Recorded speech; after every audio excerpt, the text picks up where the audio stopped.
Hi friends, எல்லாருக்கும் வணக்கம். எல்லோரும் எப்படி இருக்கீங்க? நல்லா இருக்கீங்களா? Welcome to Sakthi Saravana YouTube channel. இன்றைக்கி ஒரு ரகசிய வழிபாட்டு முறையை பற்றி தாங்க நாம் இன்றைக்கி தெரிஞ்சுக்க போகிறோம்.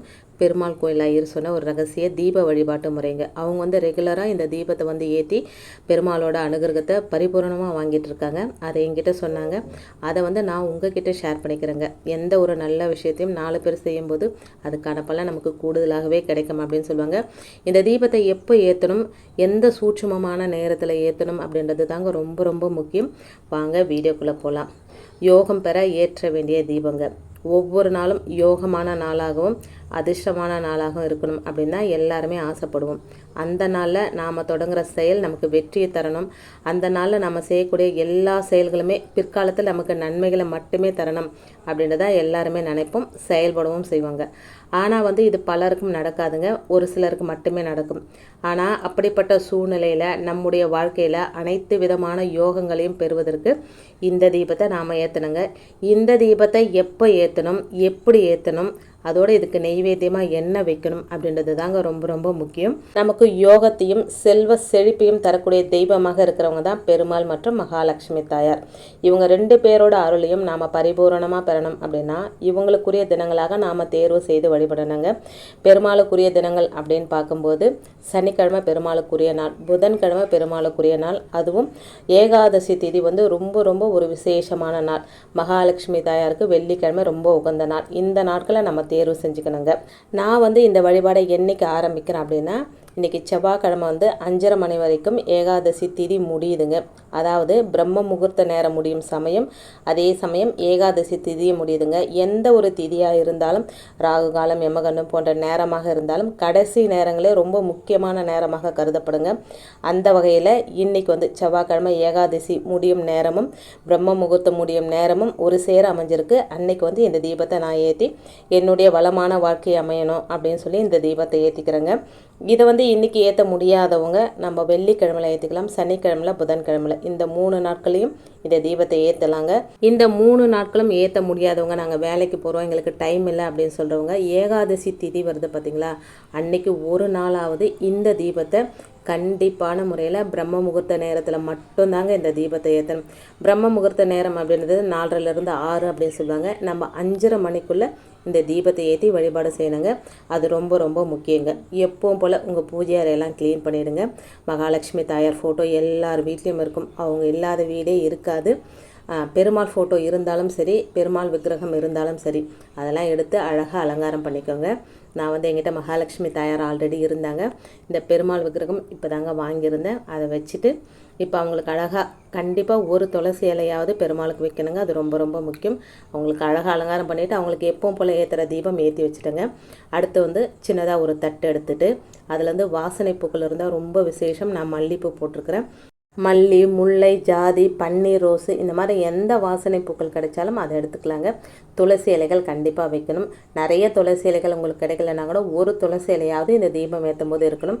அதுவும் ரொம்ப முக்கியங்க. ஒரு அகல் விளக்கு எடுத்து அதை சுத்தமாக கழுவிட்டு மஞ்சள் குங்குமம் வச்சுக்கணுங்க. அந்த அகல் விளக்கில் பசுனை, சுத்தமான பசுனை, இப்போ சுத்தமான பசுனை எங்கே கிடைக்குது அப்படின்னு கேட்டால் அது ஒரு சந்தேகம் தாங்க. கொஞ்சம் காஸ்ட்லியாக இருக்கிற நெய்யை வாங்கினீங்களா அட்லீஸ்ட் அதில் ஒரு 50% சுத்தமான நெய் இருக்கும். நான் ஜிஆர்பி நெய் தாங்க யூஸ் பண்ணுறேன். அதில் சுத்தமான நெய்யும் சொல்கிறாங்க, அதுவும் ஒரு டவுட்டு தாங்க.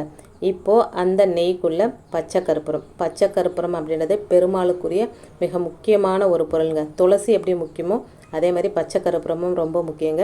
ஒரு சின்ன பச்சை கற்பூரத்தை எடுத்து பெருமாளோட பாதங்களில் வச்சுருங்க. கொஞ்சம் நம்ம ஃபோட்டோ வச்சுருக்குறோம், இல்லை கொஞ்சம் பெரிய சிலை வச்சுருக்குறோம் அப்படின்னா நாமம் வைக்கிறார் பார்த்திங்களா பெருமாள், அந்த இடத்துல கொஞ்சம் சந்தனம் வச்சு அந்த சந்தனத்துக்கு மேலே இந்த பச்சை கற்பூரத்தை நம்ம ஒட்டி வைக்கும்போது பெருமாளோட அனுகிரகம் நமக்கு பரிபூரணமாக கிடைக்குங்க. திருப்பதிக்கு போனீங்க அப்படின்னா பெருமாளுக்கு முக்கியமான ஒரு அலங்கார பொருள் அப்படின்னு பார்த்தா அது பச்சை கற்பூரம் தாங்க. பச்சை கற்பூரம் இல்லாமல் பெருமாளுக்கு எந்த ஒரு அபிஷேகமோ அலங்காரமோ செய்யவே மாட்டாங்க அப்படின்னு சொல்லுவாங்க. அதனால் பச்சை கற்பூரத்தை கொஞ்சம் வச்சுக்கலாங்க. இப்போ அந்த நெய்க்குள்ளே ஒரு பிஞ்சு அளவுக்கு ஜவ்வாது பவுட்ரு மிக்ஸ் பண்ணிக்கிறேங்க. எப்போவுமே நீங்கள் தீபம் ஏற்றும் போது நீங்கள் ஜவ்வாது பவுட்ரு மிக்ஸ் பண்ணி தீபம் ஏற்றி பாருங்கள். அது ஒரு தனி ஃபீல் கொடுக்குங்க உங்களுக்கு. அந்த தீபம் எரியும் போது அந்த வாசனை நமக்கு நல்ல ஒரு பாசிட்டிவ் மைண்டை கொடுக்குங்க. இப்போ மஞ்சள் கலர் திரி 2 எடுத்து ஒன்றா திரித்து அந்த தீபத்துக்குள்ளே வச்சுருக்குறேங்க. இப்போ இதெல்லாம் ரெடி பண்ணிட்டோங்களா? அடுத்து இன்னொரு முக்கியமான விஷயம், நம்ம நெய்வேத்தியமாக என்ன வைப்போம்னா பெரும்பாலும் காய்ச்சின பால் ஏலக்காய் தட்டி போட்டு வைப்போம். ஆனால் இந்த தீப வழிபாட்டுக்கு நம்ம காய்ச்சாத பால் தாங்க வைக்கணும். காய்ச்சாத பால் பசும்பாலாக இருந்தால் ரொம்ப ரொம்ப ரொம்ப ரொம்ப விசேஷம். எனக்கு காய்ச்சாத பசும்பால் எனக்கு இங்கே கிடைக்காதுங்க. அதனால் நான் பேக்கெட் பாலே வச்சுக்கிறேன். உங்களுக்கு கிடைக்கும் அப்படின்ற பட்சத்தில் கண்டிப்பாக நீங்கள் பசும்பாலை வச்சு பாருங்கள். உங்களுக்கு இம்மிடியேட்டாக உங்களுக்கு அதனுடைய ரிசல்ட் உங்களுக்கு கிடைக்குங்க. 2 வாழைப்பழம் நைவேத்தியமாக வச்சுருக்குறேங்க. இந்த பசும்பால் வைக்கிறதுல இன்னொரு முக்கியமான விஷயம் என்னென்னா, நம்ம 5:30 மணிக்குள்ளே இந்த தீபம் ஏற்றிடும். நம்ம தீபம் ஏற்றி வழிபாடு செஞ்சுட்டு இந்த பசும்பாலில் முதல்ல நம்ம அடுப்பில் வச்சு பொங்க வச்சோம் அப்படின்னா நம்ம வாழ்க்கையில் எப்போவுமே லக்ஷ்மிகரமாக எப்போவுமே சந்தோஷம் நிறைஞ்சி வழியும் அப்படின்னு நம்பப்படுதுங்க. இந்த வழிபாட்டில் இருக்கிற சூட்சமே என்னன்னு கேட்டால் இந்த பசும்பால் தாங்க.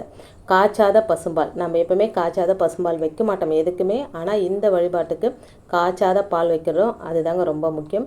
இப்போ தீபம் ஏற்றிட்டுங்க. இந்த தீபம் ஏற்றும் போது நாராயணரோட நாமங்கள் ஏதாவது தெரிஞ்சால் நீங்கள் சொல்லலாம். மகாலட்சுமி தாயாரோட அஷ்டோத்திரம் சொல்லலாம். எதுவுமே தெரியலனா ஓம் நமோ நாராயணா, ஓம் மகாலட்சுமியே நமக அப்படின்னு சொல்லலாங்க. நாராயணரோட காயத்ரி மந்திரம் ஓம் நிரஞ்சனாய வித்மகே நிராவாசாய தீமகி தன்னோ ஸ்ரீனிவாச பிரச்சோதயாத் அப்படின்ற மந்திரத்தை சொல்லியே இந்த தீபத்தை ஏற்றிட்டு எங்களுடைய வாழ்க்கையில் அனைத்து விதமான யோகங்களையும் நான் பெறணும், பணம் நகை அப்படின்னு அனைத்தும் கிடைக்கணும் அப்படின்னு மனசார வேண்டிக்கணுங்க. இந்த தீபமானது குறைந்தது அரை மணி நேரத்திலிருந்து அதிகபட்சமாக 1 மணி நேரம் வரை நம்ம வீட்டில் எரியணும். இதுதாங்க ரொம்ப ரொம்ப ரொம்ப முக்கியம். இப்போ தீபம் ஏற்றிட்டு அதுக்கப்புறமா தீபதூப ஆராதனை காமிச்சு உங்களுக்கு என்ன வேண்டுதல் இருக்கோ அதை கண்டிப்பாக பெருமாள் தாயாரோட பாதத்தில் வச்சுருங்க. நீங்கள் அனைத்து விதமான யோகங்களும் கிடைக்கணும் அப்படின்னு கேட்டாலே உங்களுக்கு எல்லா யோகமும் அந்த பெருமாள் கண்டிப்பாக நம்மளுக்கு கொடுத்துருவாருங்க. இந்த தீபத்தை ஏற்றுற நேரம் நாள் அப்படின்றது ரொம்ப ரொம்ப முக்கியம். அதோடு காய்ச்சாத பால் பசும்பாலாக இருந்தால் ரொம்ப விசேஷம். இல்லாத பட்சத்தில் நம்ம பேக்கெட் பால் கூட வச்சுக்கலாம். வேறு வழியே இல்லை அப்படின்னும் போது நம்ம என்ன பண்ண முடியும் சொல்லுங்கள். நானும் பேக்கெட் பால் தாங்க வச்சுருக்கிறேன். இப்போ ஊதுவத்தி காமிச்சிட்டு மனசார நம்ம வேண்டுதல் வச்சுக்கணுங்க. அதுதாங்க ரொம்ப ரொம்ப முக்கியம். உங்களுக்கு டைம் இருக்குது அப்படின்னா இந்த தீபம் எரியுது பார்த்தீங்களா, அந்த தீப ஒளியை நீங்கள் பார்த்துக்கிட்டே உங்களுடைய வேண்டுதல்கள் அப்படிலாம் மகாலட்சுமி அஷ்டோத்திரம், காயத்ரி மந்திரம், பெருமாளோட காயத்ரி மந்திரம், இந்த மாதிரி உங்களுக்கு என்ன தெரியுமோ அதை சொல்லலாம். அப்படி இல்லைன்னா நீங்கள் ஃபோனில் போட்டு விட்டுட்டு கூட அந்த தீப ஒளியை நீங்கள் பார்த்துட்டு நீங்கள் மனசார உங்கள் ப்ரேயரை வைக்கலாம். அவ்வளோ நேரம்லாம் பார்க்கறதுக்கு டைம் இல்லை, வேலைக்கு போகணும், நிறைய வேலை இருக்குது அப்படின்னு நினைக்கிறவங்க குறைந்தது ஒரு 10 நிமிஷமாவது அந்த தீப ஒளியை பார்த்து உங்களுடைய ப்ரேயரை வைங்க. இல்லை உங்களுக்கு எதுவுமே இல்லைனா கூட 10 நிமிஷம் அந்த தீப ஒளியை பார்த்தா கூட அவ்வளோ ஒரு விசேஷங்க. இப்போ அந்த காய்ச்சாத பசும்பாலையும் வாழைப்பழத்தையும் எல்லா தெய்வங்களுக்கும் நைவேத்தியம் காமிச்சிட்டு என்னுடைய பூஜையை நிறைவு செஞ்சிடுறேங்க. இந்த தீப ஒளி குறைந்தது அரை மணி நேரத்துலேருந்து 1 மணி நேரமாவது எரியணும். இல்லை தானாக குளிர்ந்தாலும் சரிங்க, இல்லை நீங்களே குளிர வச்சுட்டாலும். ஆனால் 1 மணி நேரம் இந்த தீபம் எரியணும் அப்படின்றது ரொம்ப ரொம்ப முக்கியங்க. இந்த தீபம் குளிர்ந்த உடனே இந்த பாலை எடுத்து காய்ச்சி வீட்டில் இருக்கிறவங்க எல்லாருமே எத்தனை பேர் இருக்கிறீங்களோ அத்தனை பேரும் இதை நெய்வேத்தியமாக எடுத்துக்கணுங்க. இந்த மாதிரி வாரத்தில் 1 நாள் உங்கள் வீட்டில் இந்த தீபத்தை ஏற்றி பாருங்கள். அதுக்கப்புறம் நீங்களே ரொம்ப ஆச்சரியப்படுவீங்க. இது வரைக்கும் எத்தனையோ பரிகாரம் செஞ்சு நீங்கள் உங்களுக்கு எதுவுமே நடக்காத போனவங்க கூட இந்த ஒரே ஒரு தீப வழிபாடு உங்களுக்கு வாழ்க்கையோட உச்சத்துக்கே கொண்டு போகுங்க. இப்போது இந்த வழிபாடை நான் உங்களுக்கு சொல்லியிருக்கிறேன். அதை எத்தனை பேர் செய்வீங்க அப்படின்னு எனக்கு தெரியாது. இப்போ நிறைய பேர் நிறைய வழிபாட்டு முறைகள் சொன்னாலும் ஒரு சில வழிபாட்டு முறைகளை ஒரு சிலரால் தான் செய்ய முடியும். அந்த வகையில் இந்த தீப வழிபாடு அப்படின்றது எல்லாராலையும் செய்ய முடியாதுங்க. அந்த பெருமாளோட அனுகிரகம் இருக்கிறவங்க மட்டுமே இந்த தீப வழிபாடு செய்ய முடியும். அதுவும் அவர் எனக்கு சொன்னது தாங்க. பெருமாளோட அனுகிரகம் இல்லாமல் இந்த தீபத்தை யாராலையும் ஏற்ற முடியாது. அப்படியே அவங்க எப்படியே முயற்சி செஞ்சு ஏற்றினாலும் அதுக்கு நிறைய தடைகள் வரும். இந்த தீபத்தை யார் ஒருத்தர் வாரந்தோறும் வீட்டில் தீபம் ஏற்றி வழிபடுறாங்களோ பெருமாளோட அனுகிரகம் அவங்களுக்கு கண்டிப்பாக கிடைக்கும் அப்படின்னு அவர் எனக்கு சொன்ன விஷயங்க.